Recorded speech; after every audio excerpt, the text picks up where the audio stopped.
What if I told you that one decision, just one choice to hold on to the truth, could cost you everything? Your freedom, your future, even your life. This isn't a movie. This isn't fiction. This is a story of Kalief Browder, a 16-year-old boy accused of stealing a backpack, and how his refusal to compromise his integrity became both his greatest strength and his greatest burden.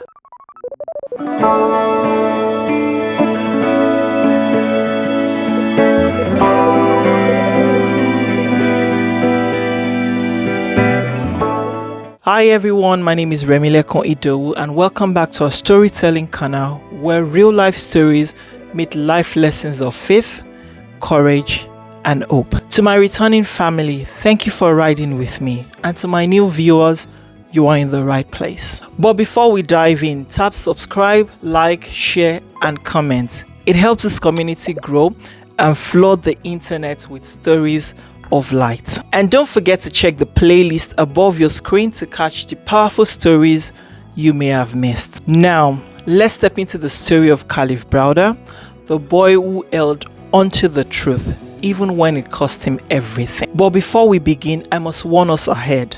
A few moments in this story may be upsetting to hear, but I encourage you to stay with me till the end, because this isn't just about pain, it's about strength, integrity, and the quiet fight to hold on to the truth even when it costs everything. My goal here isn't to shock you, but to help us reflect on how choosing integrity and caring for our emotional well-being can change the direction of a life. So let's take this journey together and let's focus on the lessons it leaves behind.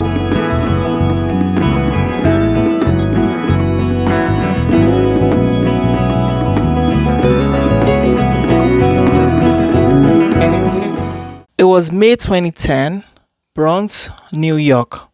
Kalief, a 16-year-old Nigerian-American high school student, was walking home with his friends after a party. Just another night. He wasn't looking for trouble. Suddenly, police pulled up. A man had reported a stolen bag earlier that evening.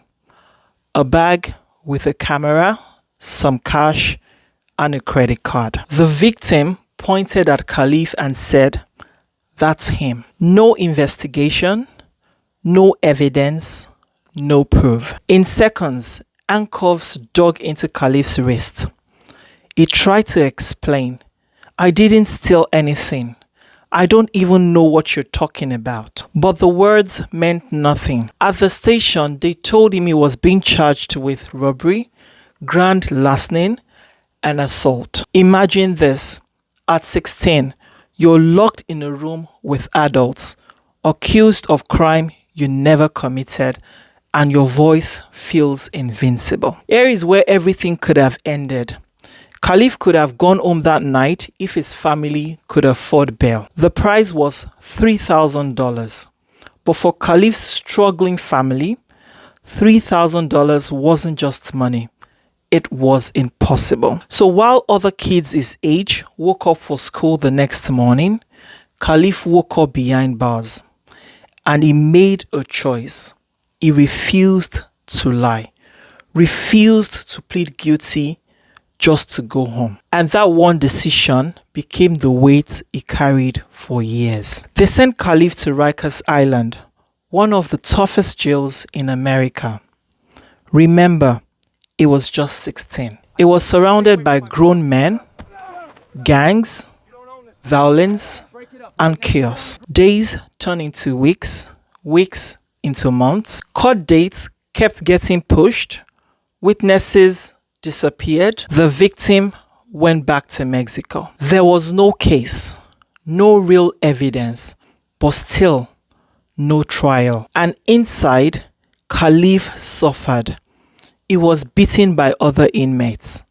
He faced humiliation from guards.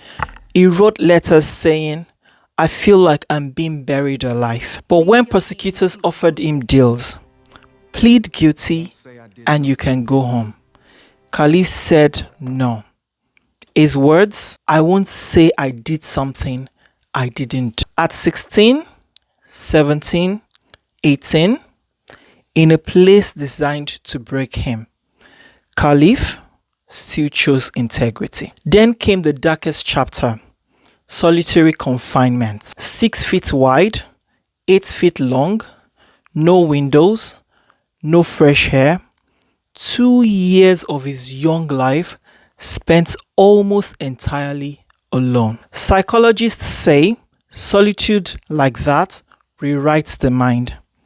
Depression, anxiety, hallucinations, even grown adults struggle. But Kalief, he wrote letters, he prayed, and every time someone offered him an easy way out, a lie, he repeated, no, I won't confess to something I didn't. It was a fight between truth and survival. And truth, though costly, won every time. After 3 years, over 1,000 days, the case finally collapsed. The charges were dropped. Kalief walked out a free man. But freedom wasn't free. He had lost his teenage years. He came out with scars, both seen and unseen. Still, he tried. He went back to school. He spent time with friends. He shared his story publicly to help others. People began to notice. Journalists interviewed him. Celebrities spoke his name. Even leaders in government started citing his case when talking about reform. But behind the smile, Kalief still carried the weight of everything he had endured. In 2015, just 2 years after his release, Kalief passed away at the age of 22. His mother said he never really left Rikers. The prison left prison in him. And here is where the lesson lies. Not in politics, not in systems, but in humanity. Kalief's story teaches us 2 things. 1, integrity matters. Sometimes the truth will cost you, but compromising your truth can cost you even more. 2, your emotion matters. If you're carrying scars, whether from trauma, heartbreak, stress, or rejection, don't carry them alone. Seek help. Speak up. Healing doesn't mean weakness. It means choosing life. Kalief's story is more than a tragedy. It's a mirror. Every time you feel pressure to lie, to cut corners, to fake success, remember, integrity is priceless. But integrity alone isn't enough. Protect your mental and emotional health. Don't carry invincible wounds in silence. Get help. Lean on others. So let me ask you, when your moment comes, when the easy lie is in front of you and the truth is inside you, what will you choose? If the story touched you, don't keep it to yourself. Subscribe, like, share, and comment below. I choose integrity. Here is your word for the week. Protect your truth. Protect your mind. Both are worth more than gold. I am Remilekun Idowu. Stay wise, stay strong, and I'll see you next Friday with another powerful story.